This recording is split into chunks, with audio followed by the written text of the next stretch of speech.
here's my question. So you think there are two genders. Okay. But the definition of gender, although it's incredibly hard to define, is basically how I feel towards my biological sex. But in theory, I can feel an infinite amount of ways about my biological sex. So in theory, there are like an infinite amount of genders. But you say there's only two, so A, I don't think that makes a whole lot of sense. Secondly, you also, every time you use the word gender, you could replace it with the word sex every single time.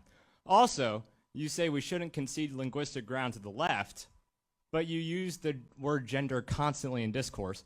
To me, it seems like you just don't think gender exists, or at the very least has no epistemic credibility in public discourse. So why do you concede that linguistic ground if you basically don't think it exists logically? Okay, yeah, I think gender and sex are interchangeable words. They're exactly the same thing. So, I mean, do you agree with that? Or?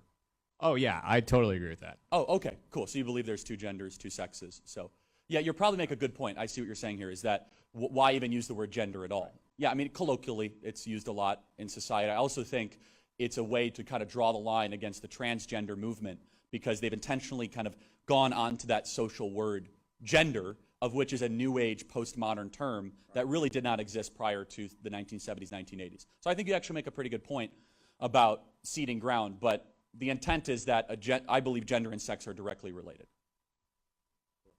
Thank you. Appreciate it.